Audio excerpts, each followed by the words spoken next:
Hello, everybody. Welcome to this special event, which is a co-presentation between Word Vancouver and Banyan Books and Sound.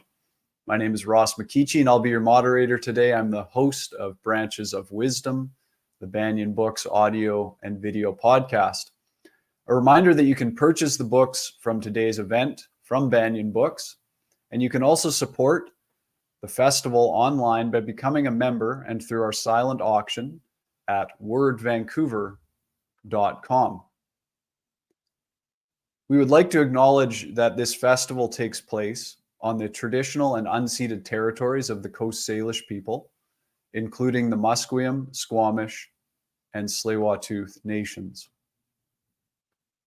We would also like to thank Word Festival's generous donors and sponsors, the Canada Arts Council, the Canada Heritage Fund, BC Gaming, Creative BC, the City of Vancouver, DBVIA, the Humber Foundation, the Asian Canadian Writers Workshop, C. Will, Pace and Associates, the Federation of BC Writers, the League of Canadian Poets, the Writers Union of Canada, and many more. For a full list of our partners, please visit Word's website. Without you, the audience, the participants, this free festival could not happen. If you haven't already, please consider making a donation via Word's website. A little bit about Banyan Books and Sound. Banyan Books has been a leading independent bookstore located in the heart of Vancouver's Kitsilano neighborhood since 1970. We host over 100 author talks a year, and you can check out our audio and video podcast, Branches of Wisdom, on YouTube or anywhere you listen to your podcasts. For books, gift items, and events, visit banyan.com. A note to our audience that there will be time for questions at the end of the discussion with Marsha Forbear and Meryl Frank. So please have your questions ready. You can type them into the comments or chat function on the live stream on YouTube, and we'll get to as many of those as we can. Marsha Forbear is a Toronto-based lawyer and writer of narrative nonfiction. She has a lengthy history of public service in the administrative justice system in Ontario. She's worked as a litigator, an arbitrator, an adjudicator of appeals in workplace industry, injury and disease claims, and as the director of a provincial tribunal. She is currently working on a project that will explore the history and legacy of environmental injustice in her hometown of Sarnia, known to some as Canada's Chemical Valley. Her first book, Wandas War, an untold story of Nazi Europe, forced labor, and a Canadian immigration scandal, is one half of today's conversation. This book raises themes of memory and silence, freedom, justice, and forgiveness through the wartime and immigration experiences of her husband's parents, Wanda and Casey. If you'd like to learn more about Marsha, you can visit her website, which is www.marshaforbear.ca. Meryl Frank is an international champion of women's leadership, human rights, and political participation. She provides expert advice to women on effective communication, campaigning, constituent relations, and good governance, as well as strategic planning for effective policymaking. She's also a frequent speaker on gender, health, environment, and refugee issues worldwide. Frank was appointed as the United States representative and subsequently as the United States ambassador to the United Nations Commission on the Status of Women by President Barack Obama in February 2009. In 2012, she was selected as one of the 50 most influential Jews in the world by the Jerusalem Post for her work on behalf of women around the world. Prior to her appointment as ambassador, Frank was elected mayor of Highland Park, New Jersey. She served in that capacity for 10 years, from January 2000 to January 2010. Frank is currently the president of Makeda Global Network an international consulting firm specializing in leadership and media training, messaging, and strategic planning. Also part of our discussion today is her new book, Unearthed, a lost actress, a forbidden book, and a search for life in the shadow of the Holocaust. Unearthed is the story of Meryl's search for her cousin, Franja, a timely history of hatred and resistance and generational trauma. As she seeks to unearth her family legacy, Meryl looks for answers to the questions that have defined her life. What is our duty to the past? How do we honor such memories while keeping them from consuming us? And what do we teach our children about tragedy? If you'd like to learn about Meryl, you can visit her website, which is www.merylfrank.com. So everybody, please join me in a very warm welcome for Marsha Forbear and Meryl Frank.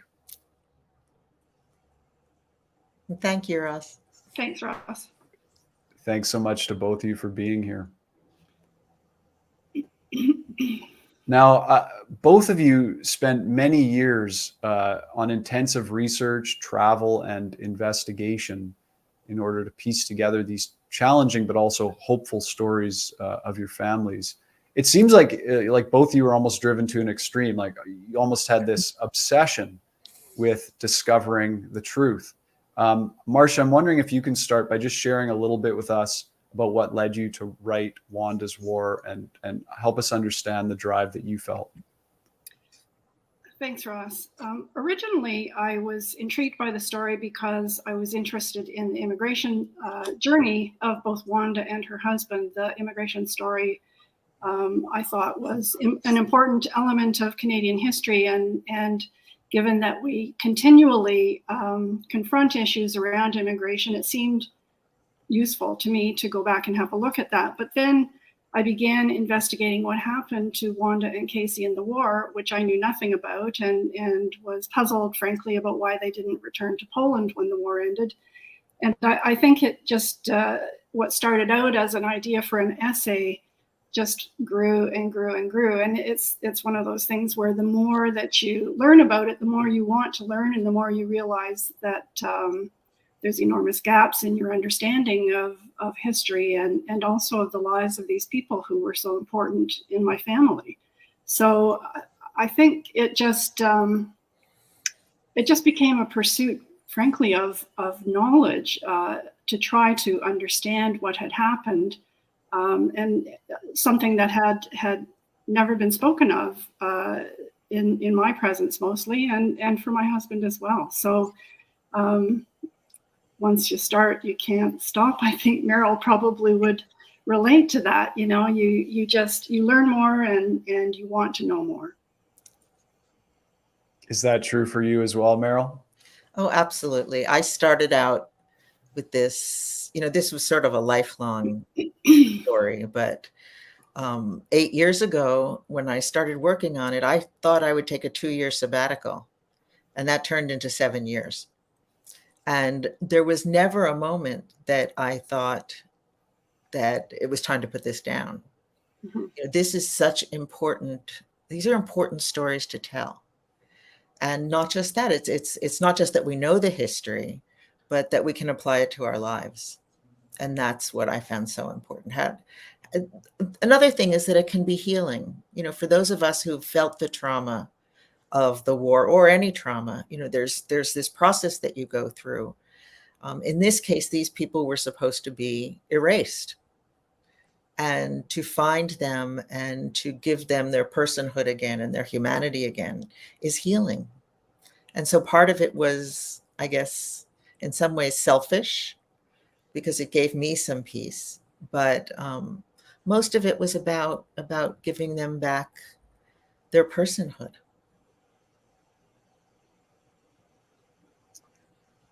Meryl, I was hoping you might share with us the beautiful opening from your book, from Yehuda Amichai, titled "I Wasn't One of the 6 Million." Yeah, this is particularly moving to me, this poem, because what he's talking about is how is it that we, who are the descendants, still feel the trauma. I wasn't one of the 6 million who died in the Shoah. I wasn't even among the survivors. And I wasn't one of the 600,000 who went out of Egypt. I came to the promised land by sea. No, I was not one of those numbers, though I still have the fire and the smoke within me, pillars of fire and pillars of smoke that guide me by night and by day. I still have inside me the mad search for emergency exits, for soft places, for the nakedness of the land, for escape into weakness and hope. That's Yehuda Amichai. I was not one of the 6 million. Thank you for that. Marsha, early in your book, you share a quote from historian Timothy Snyder in his essay of Introduction to the Memoir of a Gulag Survivor. He says, "We speak of memory, but memory is empty without witness." Can you tell us why that particular quote was important to you and the story of Wanda and Casey? I think as I continued with the research, I became aware of the fact that my function in writing the story was to bear witness to what had happened to them. And it also seemed that in their silence, there had never been an opportunity for that to happen for them, and also for the millions of other people who experienced similar situations in the war, deportation to slave labor camps, either in Soviet Union or in Nazi Germany. And I realized that this had been a profound experience, and it was simply wrong that it not be acknowledged in a public way. And certainly the element of the story that had to do with Wanda's situation in Germany was not as well documented, certainly in the English language literature, as had been the experience of those who had been deported to the Soviet Union. So I realized that with their deaths, and the deaths of their friends and other members of their cohort, those stories could disappear, and it simply seemed wrong for that to happen. And you know, in the opening chapter of the book, I talk about dismantling their home after their deaths, and you know that in a few days we basically disposed of all of their material possessions as if they had never existed. And I felt that was a really strong metaphor for what could happen if I simply ignored this story and said to myself, well, you know, let it go. It no longer seemed like an option, and it just seemed wrong that these experiences should go unremarked. Similarly for you, I think, Meryl, from early childhood, you talk about your late Aunt Molly, and you tell us that you had inherited her, quote unquote, preoccupation with the past, all that happened before, during, and after the Holocaust. And you say that unspokenly she appointed you as the keeper of the family memory, the memorial candle. And I don't know how to pronounce the word, the Hebrew word, Yarzeit. How do you say that? Yahrzeit. Yahrzeit, the memorial candle. So I'm wondering, can you tell us a little bit about your Aunt Molly and your relationship with her, and what it means to be the family's memorial candle? Well, my Aunt Molly, I think she is the one that decided that I would be the memorial candle. You know, I have 3 older sisters. They all have a very American sounding names, and my name, Meryl, is a Yiddish name. I was named after my aunt and my mother's mother, Meryl, which is a common Yiddish name. And I think that in naming me for her, they were seeing her in me. And so my aunt would tell me stories from a very, very young age. I would sit at her knee and she'd tell me stories about the family before the war. They lived in Vilna, which is now Vilnius, Lithuania. And she would just tell me about this beautiful city that was filled with Jewish art and culture, and how magnificent it was. But when they got to the war, everything stopped. There were no more stories.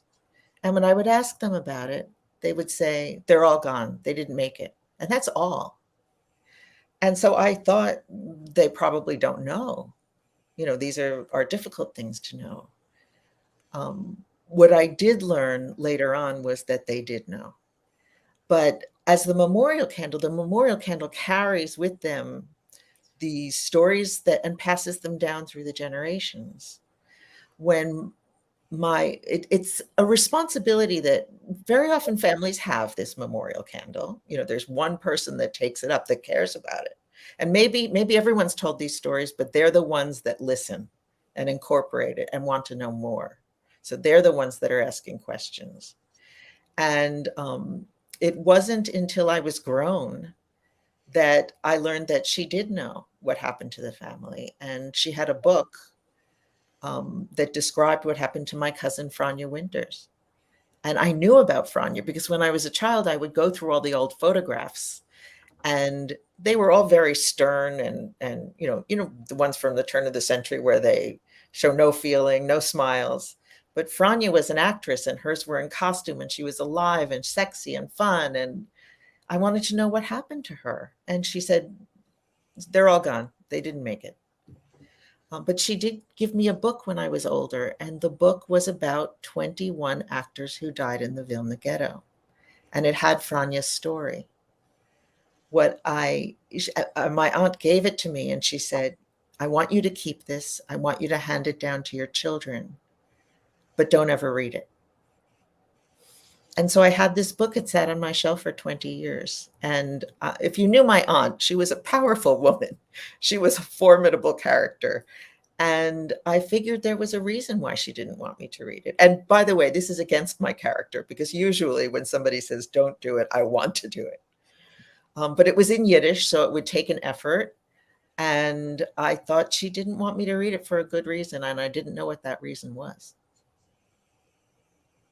And that's a central piece to the story. And all of the characters, you so bring them to life in the story. It's a really wonderful read. And I don't want to give too much away. I think everybody attending today should read both of these books. They're important stories to read and understand. Martha, your book, Wandas War, starts with questions that arose for you after the death of Wanda, your husband George's mother, and that was 15 years after her own husband Casey's death. I'm wondering if you can share for us a little bit about Wanda and Casey. What kind of people were they? Well, obviously, I only knew them in their lives in Canada, and there's always a question in your mind about how they saw themselves, as Polish people growing up in a part of Poland that is now in Belarus, and the people that they presented as to me. So I knew the sort of Polish Canadian persons that they had become. Casey was a worker in a tire factory. Wanda was a homemaker.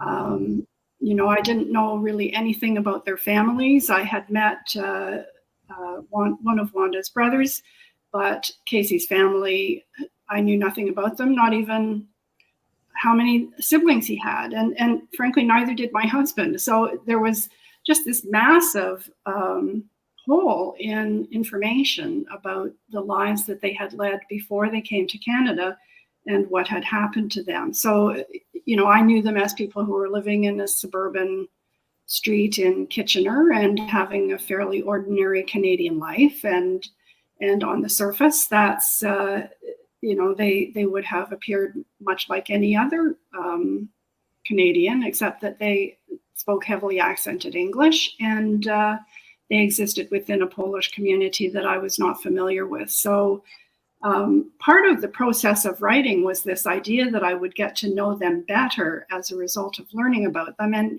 I'm not sure I accomplished that. But what I think I did accomplish was that I knew better what happened to them and was able to communicate to my husband more information about his parents than he had in his lifetime, and maybe to understand the lives that they led as Canadians, to get to know them in a different way. And I often thought about what their lives would have been like had they remained in Europe after the war, and whether or not they experienced that as great a loss as I would have expected. my husband is convinced that his father was very happy to be in Canada and felt that his life here was better than he ever could have had in Poland. And I don't know whether Wanda felt that way or not. So, you know, the book was a bit of a process of trying to understand them by understanding what they had experienced.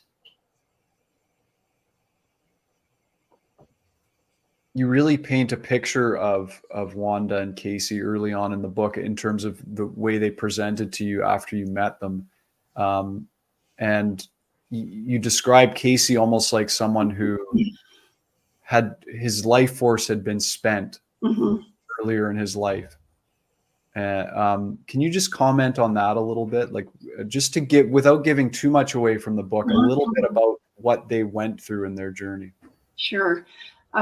Casey was a very quiet man, and I never really understood whether that was as a result of his discomfort in communicating in the English language, or if it was part of his nature, or whether this was something that had evolved as a result of the experiences that he went through. Briefly, they both grew up in Poland's eastern borderlands at the time. During the interwar period, it was a slice of land that went from the north in Vilnius, was part of Poland at that time, all the way down through what is today's Belarus and Ukraine. And it was, as I came to learn, an unusual part of the world in the sense that it was a very multicultural area. It had been the site of a lot of clashes over the centuries, you know, different countries, you know, trying to claim ownership over the lands, as we see now with Russia doing in Ukraine once again. And they both lived in a rural setting, and in Casey's case, in a fairly large family, in Wanda's case, in a small family. During the course of writing the book, I discovered a brother that George was not even aware of, who had been left behind in Poland after the war. And Casey, I think, did not have the ability to become educated in the part of Poland where he was. Wanda's family, according to her brother, was an educated family. And I think in the context of that time, that was a significant fact. And part of their wartime experiences were dictated by the fact that although Poland was invaded initially by the Nazis, it was the Soviets who occupied that area of Poland during the war. And the Nazis came to them as a result of Operation Barbarossa in June 1941. So Wanda in particular experienced two different occupations. Casey did not, because he was deported to the Soviet Union by the Soviets in 1940. And the book traces his journey through the Soviet Union and then down into Central Asia, where he joined the Polish army. And in Wanda's case, the deportation of her family from their little one and all to a place in Germany, Fulda. And then, of course, there are other stories of immigration after the war, which both were at the forefront of changes in Canada's approach to immigration. So those were briefly, that's where the book explores their background, none of which we knew about before I started. So not even where his parents were born, you know, how many siblings they had, what their names were in Casey's case. So there were a lot of gaps to fill in. And the book is richly researched. There's so much historical detail in there, which I found quite fascinating and illuminating. Meryl, the city of Vilna, where your cousin Franja lived and was an actress, you describe this place like another character in your family's history, and it has this romantic kind of elevated feel in pre-war times. And you traveled there as well. Can you tell us a bit about Vilna and what it was like before and after the war? Well, Vilna was a city that was a center of Jewish culture, particularly Yiddish culture, language, writing, poetry, theater. And it was a city that was about 40% Jewish. Other parts of it were Polish, and then there were Lithuanians, but they were the minority in a Lithuanian city, which is so interesting. It was the home of the labor movement, the Bund. It was the home of the Vilna Gaon, which was in some ways you might describe it as a modern Orthodox view of the world. The Vilna Gaon, which is the Vilna genius, was anti-Hasidic and was religious, but also appreciated science and math. So it was in some ways a city where they appreciated modern life. The art was very avant-garde. The theater was very avant-garde. They were dealing with questions that we deal with now in theater and art. Some of the plays that she was in, these avant-garde plays, were dealing with affairs and homosexuality and just really fascinating stuff. They had several newspapers published. It was a city that was very, very important to Jewish culture. In fact, it was called the Jerusalem of the North. When I went the first time, it was 2002. And I brought my children because I wanted them to see where my family was from, where they came from. And it was still just post-Soviet, it felt. There were still these remnants of oppression. And the city was not yet entirely renovated. It didn't feel like the rest of Europe yet. But when I started returning years later to work on the book, it in fact had changed. And now it's very much a part of Europe. Modern people speak English. There are bagel shops. There are, in fact, at the train station, there's a giant Tony Soprano. And being from New Jersey, felt good. But it's it's in many ways a modern city. But I felt, I gave a speech there. It didn't have to do with the book. I was giving a talk on women's issues. And I opened up by saying that my family were snobs because they were from Vilna. But it's a city full of ghosts for me because none of them were left after the war. And there is still some denial there about participation in the war. They have heroes that were people that were involved in mass executions of Jews. And there are still some silences, but younger people will speak to you about the future and acknowledging the role that Lithuania played in the extermination of the Jews in their population and trying to honor what history they had. So it's a fascinating history with tremendous characters, and when they hear that you're from Vilna, a Litvak, it's something that's very important in the Jewish history. You're speaking of when you talk about the sort of forgetfulness, or it almost seems like there's a certain silence, and silence is one of the common themes in both of your books. When you speak about the family's attitude about the history when World War II began, both of you felt the pain in that silence. Meryl, you write of your parents and grandparents' generation saying, where they craved quiet and distance, I, like many in my generation, craved information and connection. I'm wondering if I could ask each of you to share a bit about your take on why that silence was so prevalent and why each of you felt that it was important to break that silence. Maybe Meryl, you can comment first. Okay. I understand the silence. Even before the war, for those people that were leaving their families in Europe and coming to the United States, they didn't have FaceTime. They were never going to see these people again. And I can understand having to block that off, block your feelings off, and look forward rather than looking back, because it's tremendously painful. In the case of my family, not only did they lose their family by coming to America, and I don't think people came easily, they came because they had to. But with the war, I realized, looking at newspapers and doing research, that in 1941, the New York Times published on page 6 that 60,000 Jews had been massacred in Vilna. So they knew. They knew. They stopped getting letters from them. They knew. But I think it was just too painful to deal with.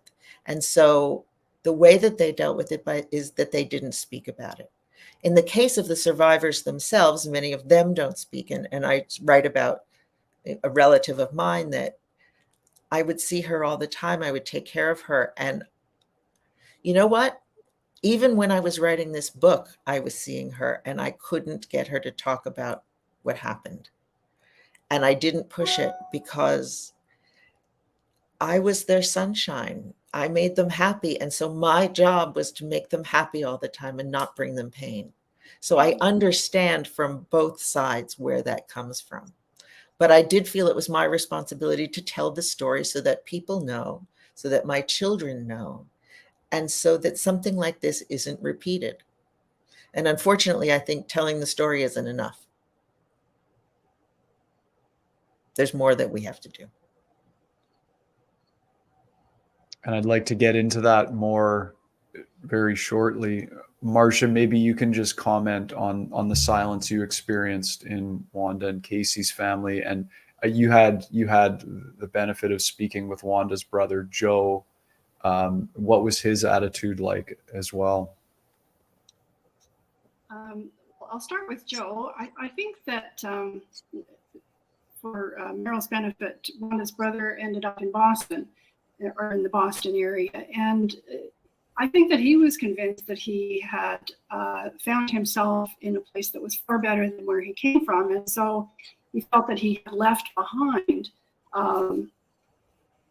something that was a negative element in his life, leaving aside even just what happened in terms of being deported to a work camp. Life would have been extremely hard where he grew up. So he was very happy to be where he was, and he was clear that he had no interest in returning to Poland and definitely regarded himself as an American. I think for Wanda and Casey, there's probably several reasons why they didn't discuss that their past with their children. One of them is that as immigrants, they were really focused on establishing themselves in a new life, and they had to learn a completely new language. They probably, I'm speculating, but probably felt uncomfortable in a culture that was quite different from the one that they came from, where they would have been looked down upon as people used to refer to them as DPs, displaced persons, and in a pejorative way, that they were not desirable people to have in our midst. So they would have been conscious of all of that as they were trying to settle themselves in Canada. And in addition, I think their experiences during the war were extremely difficult. And it's not clear to me how you begin the conversation about that with children. With small children, obviously it's not meaningful in their lives. And as children get older, the opportunities to raise those conversations kind of disappear if the children don't initiate those conversations. So I think that, both the difficult nature of the memories and their struggle to establish themselves in a new life in Canada meant that other concerns were, part of the family life. And it was not necessary to talk about this foreign place that their children would not have any understanding of. And in addition, the events of the war would have been incomprehensible to their children, in their younger years, and probably to a large degree were incomprehensible to them too. It was so shocking that it may have been just easier to try to block it out. So those are generally my thoughts about it.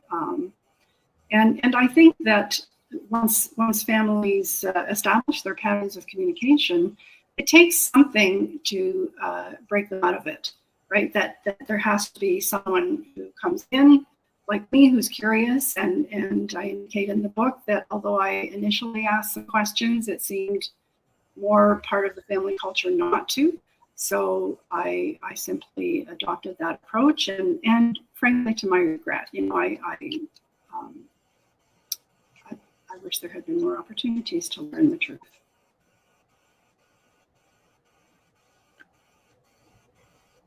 Meryl, you touched on the fact that just telling the stories you don't think is enough. Obviously, both of you feel that that is part of the picture, that it's important to tell the stories. I'd love to hear from both of you on what the more is. So the stories are being told, there's a conversation beginning to happen. What is the more as you see it? Meryl, Well, please. in my case, I've told these stories in the book, but I become immersed in the Holocaust. It was something that I thought about all of the time, read everything that I could find. And my 4 children grew up hearing about it all the time. And so in the book, once I discover what happened to the family and to Franja, that's not the end of the book. That's just part of it. The other part is I interview my 4 children and I ask them, did I make you paranoid? Did I was talking about the Holocaust all the time. How did that affect you? And each of the 4, it was very interesting, said, no, I didn't make them paranoid, but I did make them aware. I started out asking them about Charlottesville and the Tree of Life Synagogue. And I wanted to know, was this something that surprised them?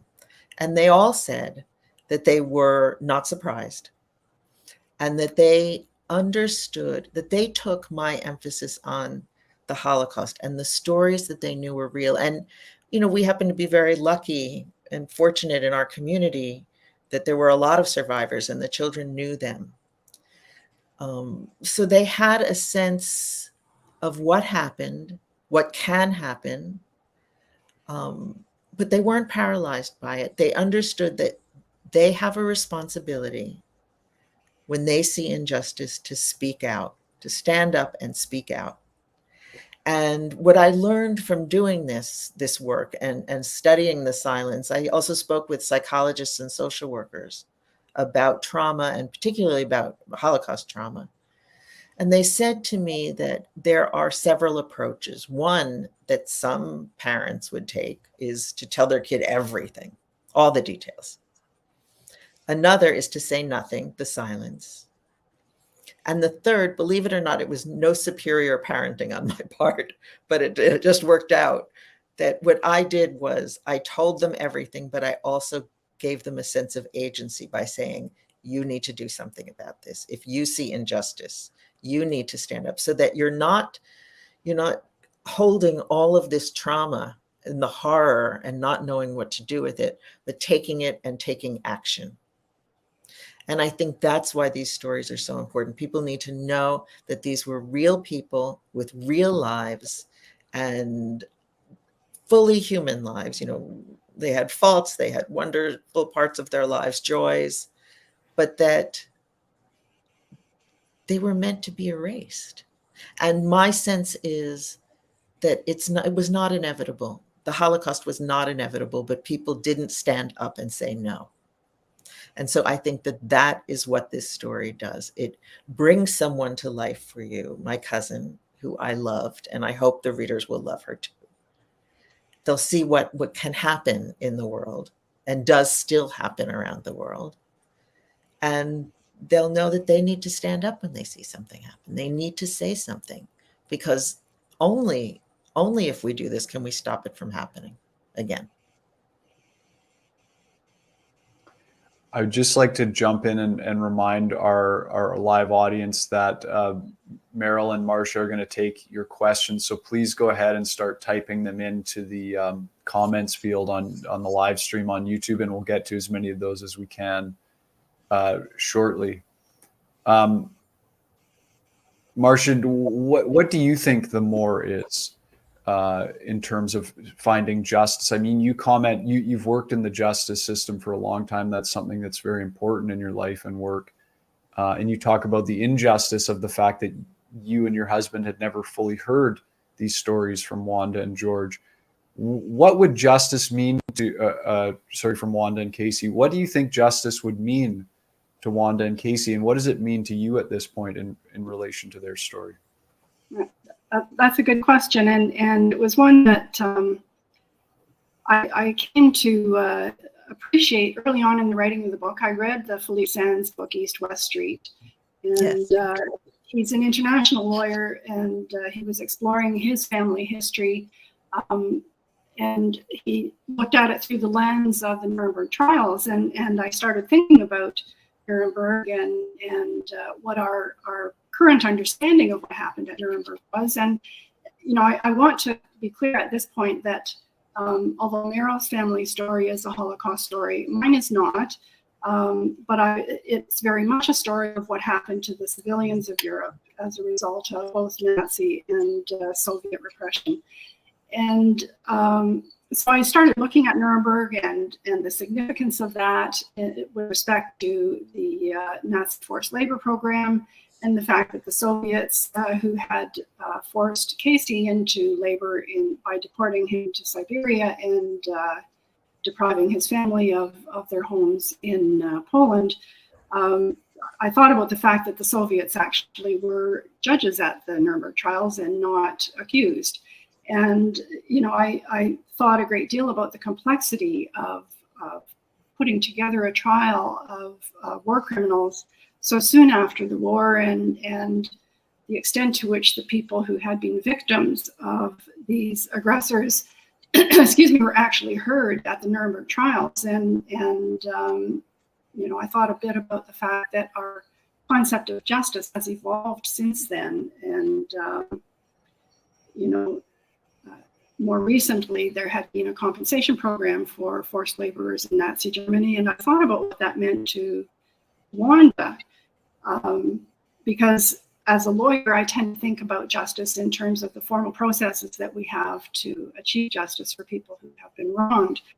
But ultimately, I wondered whether that had any particular meaning for Wanda, and whether what was more important was that after the experience she had been through, she was able to live a life in which she was able to control her life, that she had agency in a way that she didn't previously, and what that meant in terms of justice, the extent to which individuals themselves can seek justice without access to our formal mechanisms for achieving them, which are often inadequate for the purpose. So I'm not sure if that answers your question, but I did think about the extent to which the formal mechanisms that we have actually satisfy the need for justice in the millions of victims who have gone through these experiences and who feel somewhat remote from those processes, which are, developed and administered by people in positions of power. When each of you look around at the world picture today, obviously there's war happening. There's a lot of injustice. There are people being displaced. I can't help but think, I know, Meryl, you've worked with refugees, and this is a big part of your work. And Marsha, I'm sure you've been thinking about it, and you're tackling justice here in Canada. We'll get to the work that you're doing in Sarnia towards the end. I'm just wondering what each of you think about how these stories impact choices that we're making today. What would you like to see more from in terms of governments and lawmakers? What would you like to see more of from everyday people in places where these kinds of things are happening?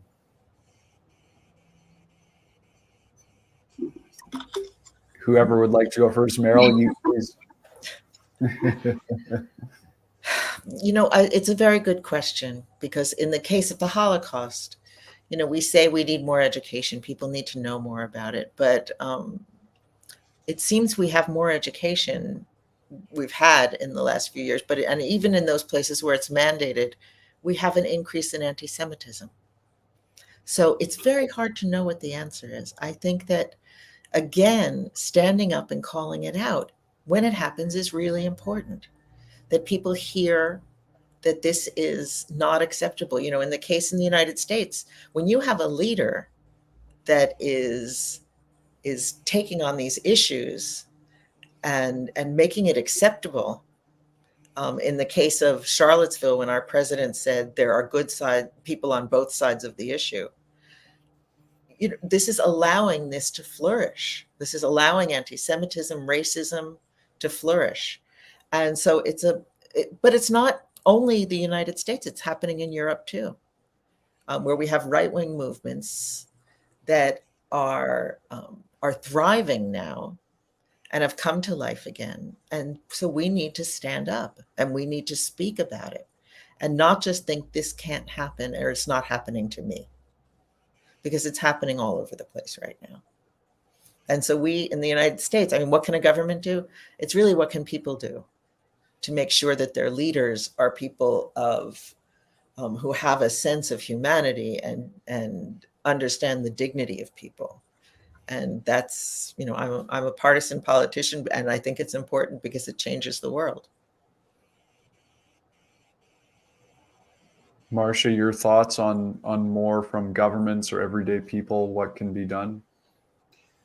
You know, I guess I approached my book as a non-historian, and I came to have tremendous admiration for the work that historians do. And it's particularly troubling, as Meryl alludes to today, that we live in this atmosphere where public opinion is being shaped by forces of misinformation and disinformation. And it seems to me that the fight to ensure justice is done for people globally has to do with access to information and accurate information, so that people are not making decisions based upon erroneous assumptions about history. But it does seem that people are easily manipulated by troublemakers and bad actors to reach conclusions that really have nothing to do with reality. And so I often feel somewhat overwhelmed by the idea that it's impossible to know how to counter that level of bad faith and misinformation in the atmosphere that we have today. And that until we can do that, it seems that moving the issue forward in a humane and just way is going to be impossible. We have to fight the people who would have their way, who would achieve power for the purpose of just having power, by manipulating people with wrong information. And, you know, that battle is carried out everywhere. The situation in Ukraine is the most obvious to many of us in the West, but it's not just in that country, it's everywhere in the world.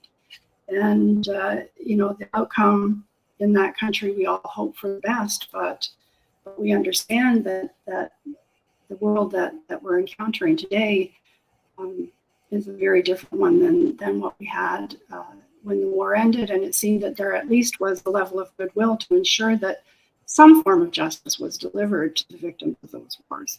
Now I think we have politicians who convince people that the path to their happiness is through paying the least amount of taxes, which ensures that the most disadvantaged people in our society are left on the outside without access to justice. So I find it sometimes an overwhelming question, to be honest. And I, you know, I haven't had a life as an activist in the same way that Meryl has. You know, I've been on the other side of the table as a neutral, and so I've, you know, haven't had the opportunity to speak publicly about my views. But it seemed to me that in writing this book and in thinking about questions of justice and history, that was in my own way a way of contributing to that struggle that justice be done. You know, my children taught me something very interesting.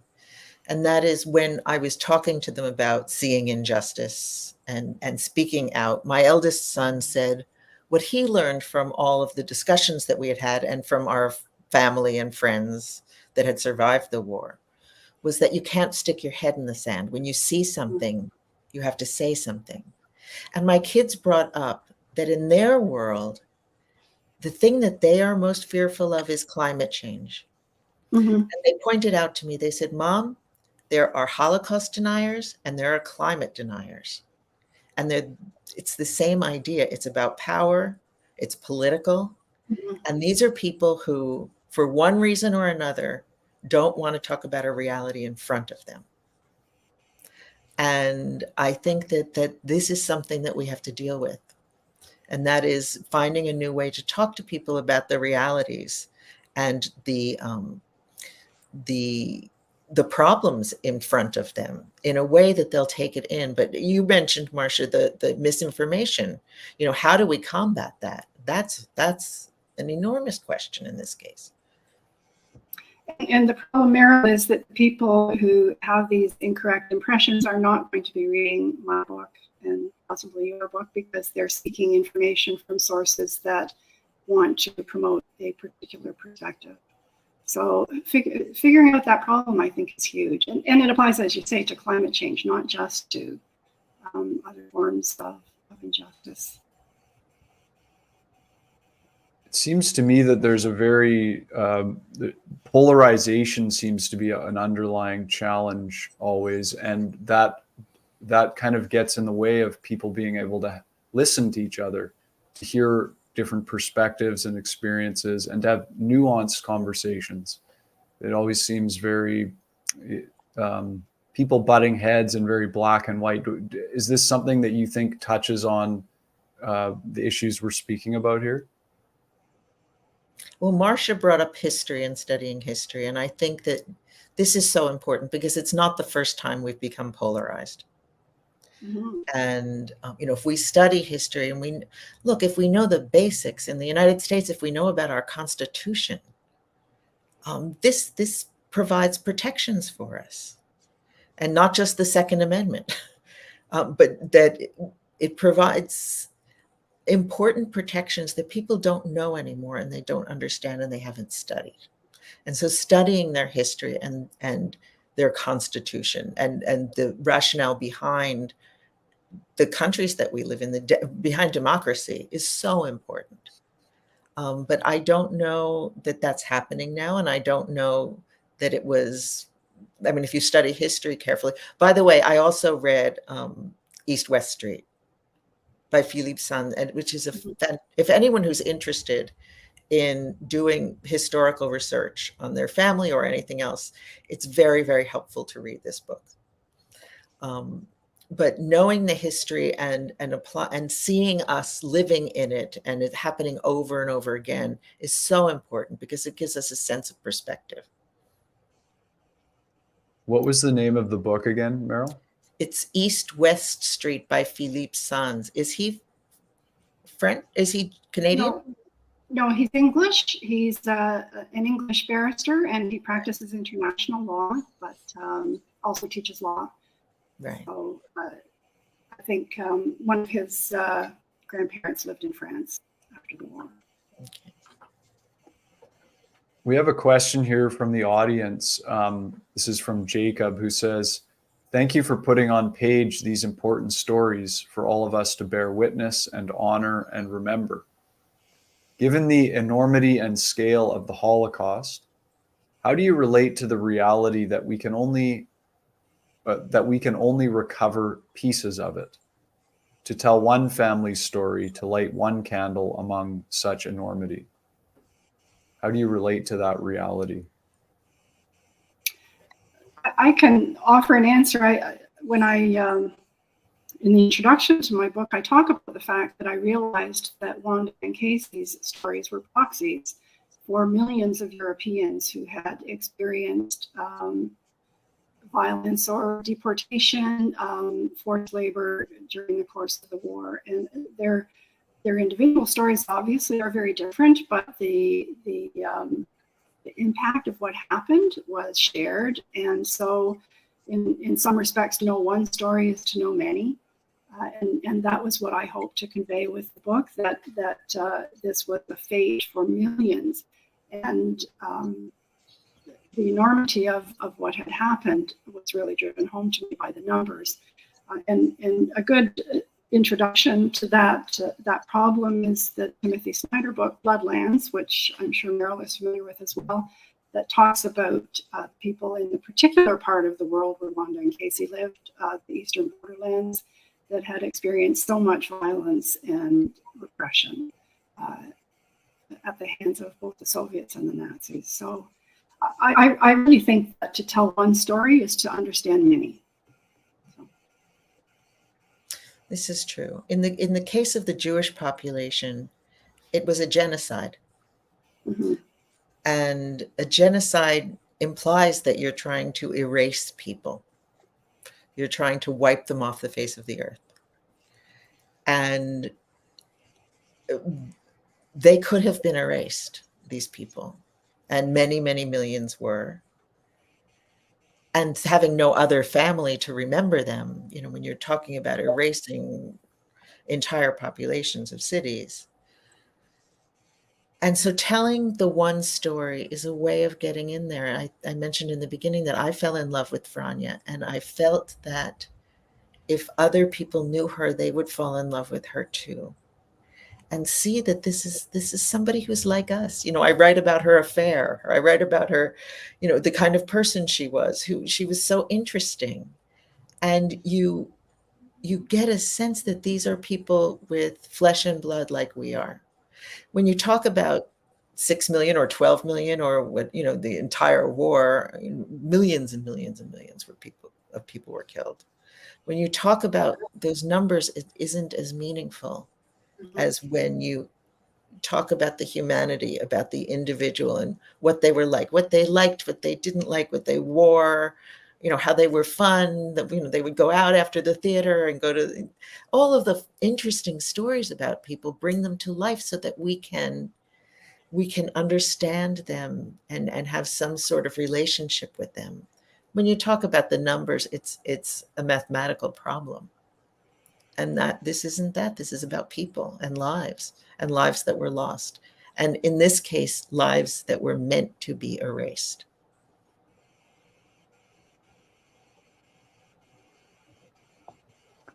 I want to thank both of you so much for taking the time to speak to us today and for the incredible work that you did to create these books. A reminder to our audience, we've been speaking to Marsha Forbear, who's the author of Wandas War, an untold story of Nazi Europe, forced labor, and a Canadian immigration scandal. And of course, we've also been speaking to Meryl Frank, and her book is Unearthed, a lost actress, a forbidden book, and a search for life in the shadow of the Holocaust. Again, if you'd like to purchase a copy of either of these books, which I highly recommend, you can get them through Banyan Books. You can visit us at the corner of 4th and Dunbar in Vancouver, or you can go to our website, which is banyan.com. And a big thanks to our live audience for joining us, and to all the staff and volunteers at Word Vancouver for making this possible. So everybody knows there are plenty more events happening in person and online. You can check out the complete listings at wordvancouver.ca. Meryl and Marsha, thank you again so much for joining us, and wishing you all the best going forward. Thank you very much, Ross and Meryl. You too, Marsha. We have to talk. Yes, I like that. It'd be good.